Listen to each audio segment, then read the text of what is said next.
नमस्कार, बहुत स्वागत है आप सभी का। आप देख रहे हैं हमारा खास कार्यक्रम राम नारायण राम और मैं हूं आपके साथ अंशिका। दर्शकों, कार्यक्रम में आज हम बात करने वाले हैं प्रकृति के बारे में।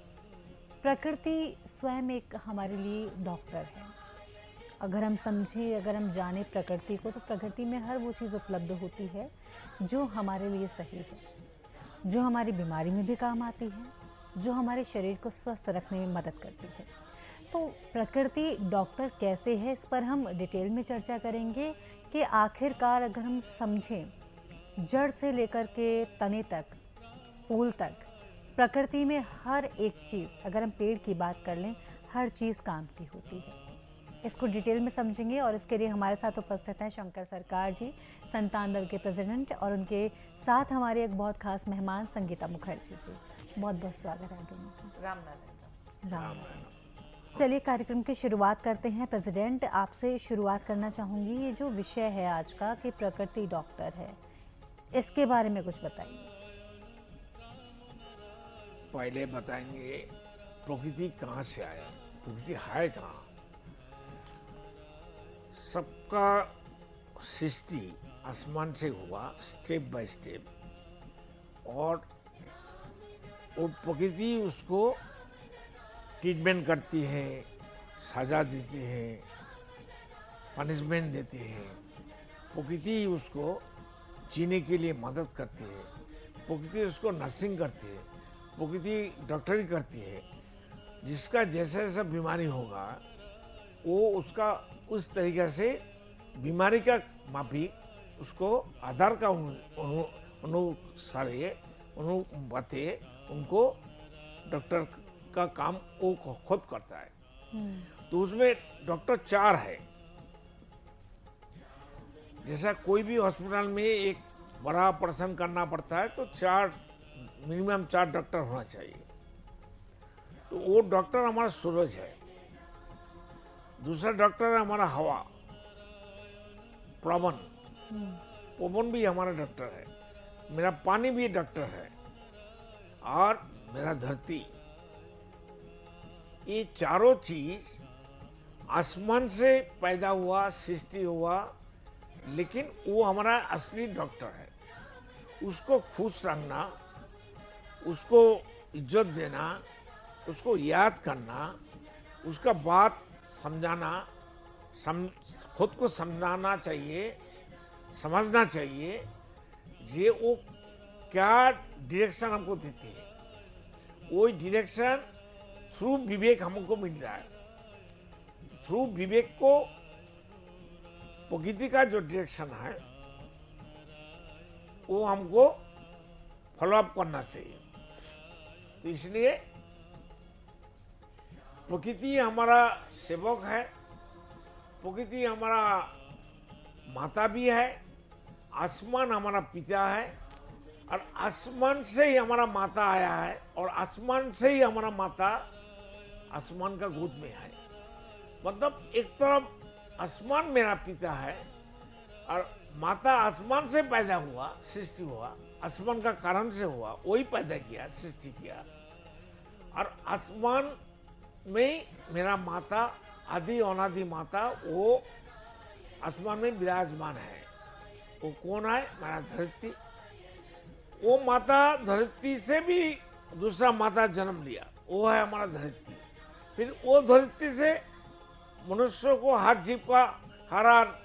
जीव का एक एक माता है, जो हम लोग उनका माध्यम से खून से आया है। तो एक सिस्टम है, इस सिस्टम को फॉलो अप करना चाहिए, तब आदमी समझ जाएगा ये हम कौन है, हम लोग कौन है, हम कहाँ से आया, हमको क्या करना चाहिए, हमको कहाँ जाना चाहिए। तो ये वेरी सिंपल, वेरी सहज सरल एक अध्याय है, जिस अध्याय को हर इंसान को मानना चाहिए। अगर नहीं मानेगा, सभी इंसान को मरने का बाद, और जब तक जितना दिन जिंदा रहेगा, तो उनको नेचर ही ऑपरेशन करता है, आखिरी ऑपरेशन मौत के बाद करता है। ये है नेचर का असली बात। आसमानी सब कुछ है, आसमानी अल्लाह है, आसमानी भगवान है, आसमान ही हमारा ईश्वर है, आसमान ही हमारा पिता माता है, दोनों हैं। और वही आसमान से मेरा प्रकृति माता का जन्म लिया, 4 चीज मिला के हमारा असली माता। वो असली माता से दूसरा माता आया मेरा धरती। धरती से हमारा नाता है, धरती में हम जी रहे हैं, धरती में हमारा सब कुछ कर्म चलता है, खेती बाड़ी चलता है, धरती का दूध अभी भी पीता हूँ। मेरा जन्म देने वाला जो माता है मनुष्य, वो माता हमको जन्म दिया, 4 साल 5 साल तक हम उनका स्तनपान किया, छाती का दूध पिया। लेकिन अभी मरने का आखिरी तक ये वसु माता का दूध, उनका सब कुछ हम लोग खाते हैं, पीते हैं और लेते हैं। और वही हमारा सब इंसान को, सभी जीव को, पेड़ पौधे को धरती में गोद में पकड़ के रखा है। वही हमारा और एक असली माता है। फिर उनको माता, वो माता को हम ढूंढेंगे, सर्च करेंगे तो वो असली माता आ जाएगा, आसमान, असली पिता आ जाएगा हमारा आसमान। आसमान ही हमारा पिता माता दोनों है। स्टेप बाय स्टेप हमारा प्रकृति 4 चीज हमारा माता हो गया।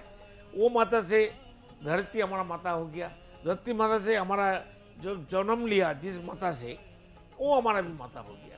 लेकिन अभी जन्म से आखिरी मृत्यु आग तक हम धरती का भी खून पीते हैं, दूध पीते हैं। क्यों?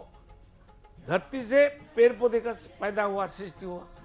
पेड़ पौधे फल मूल खा के, नारिकेल का पानी, इतना अच्छा पानी धरती में कोई किसी ने बनाने से है कोई नहीं।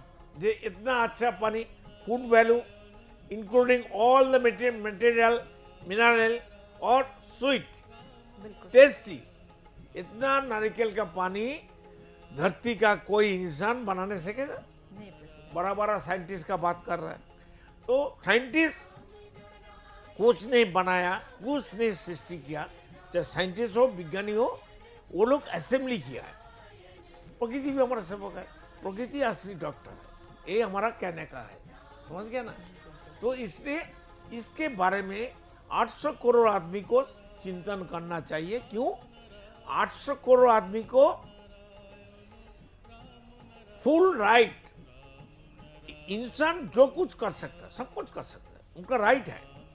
सुसाइड भी कर सकता है, किसी को मार भी सकता है, खून भी कर सकता है, किसी का खाना छीन सकता है, किसी का पैसा लूट सकता है, कुछ भी कर सकता है। इसमें आसमान प्रकृति किसी को बाधा नहीं डालता है जी। इसलिए हम लोग हर कुछ कर सकते हैं अपना मर्जी से। इसलिए हमारा राइट है, इसलिए हमारा विचार है, हमारा विचार होने वाला है। कोर्ट कचहरी में जितना जस्टिस लोग है, ऊपर से नीचे तक, सुप्रीम कोर्ट से लोअर कोर्ट तक, धरती में जितना कोर्ट है, जितना एडवोकेट है, जितना डॉक्टर है, जितना मिनिस्टर है, एमएलए एमपी है, सबको विचार होगा। याद रखना, कोई रिहाई नहीं मिलेगा अगर इस धरती का बात, इस धरती का धर्म, इस धरती का संविधान नहीं मानेगा। आदमी का बना हुआ धर्म, आदमी का बना हुआ संविधान, आदमी का बना हुआ एजुकेशन, आदमी का बना हुआ धर्म, पॉलिटिकल पार्टी, ये हो नहीं सकता है, पॉल्यूटेड है। ये धरती से हटाना चाहिए। हर आदमी, इंसान पहले एक हो जाए। कोई आदमी का बना हुआ धर्म का पीछे मत भागे, भागने से सबका मौत निश्चित है। सब फंसेगा, सब अपना अपना मैन मेड धर्म का पिंजर में फंस गया, निकलने वाला कोई नहीं है। बिल्कुल मैम, मैं ये चाहूँगी कि इस बात को जैसे प्रेसिडेंट ने लिया और हमें समझाया कि प्रकृति डॉक्टर है, साथ ही साथ ये भी बताया प्रकृति ही माता पिता है, प्रकृति से ही हम आए हैं और प्रकृति में ही जाकर मिल जाएंगे। इस चीज़ को थोड़ा आप और हमें इलेबोरेट करके बताइए। देखिए, जैसे प्रेसिडेंट ने पहले कहा कि प्रकृति ही डॉक्टर है जी। अब देखिए, जैसे मौसम बदलते हैं, हम कहते हैं कि ये मौसमी फल है। गर्मियों में तरबूज मिलता है, हर सीजन में फल बदलते रहते हैं। क्योंकि अगर आप देखें, जैसे हम कहते हैं एक फल की तासीर होती है, तरबूज खाते हैं तो शरीर अंदर से ठंडा होता है, तो गर्मी में उस फल की ज़रूरत है। तो ये नेचर के ही जो इतने सारे रूप हैं कि सर्दी है, गर्मी है, इसके बाद ये सीज़न आना है और इंसान को जो जीव हैं उनको किस चीज़ की आवश्यकता है। अब जैसे कोई डॉगी, जैसे हमारे घर में पेट है, अगर उनकी तबीयत ख़राब हो जाती है, if they vomit, pet upset होता है, तो अगर उनको आप पार्क में लेके जाके छोड़ोगे, वो अपने आप ग्रास थोड़ा सा खा के दे वॉमिट खुद से, तो that is the cure for them. तो मालूम है ये चीज़ डॉग को मालूम है, उनको किसी ने समझाया नहीं है। So this is been this is all part of nature. अगर कभी आप डीपली सोचे कि हम इंसान हैं, हमें तो कोई बता देता है कि भाई आपको ये खाना चाहिए, ये नहीं खाना चाहिए, लेकिन उसको किसने बताया?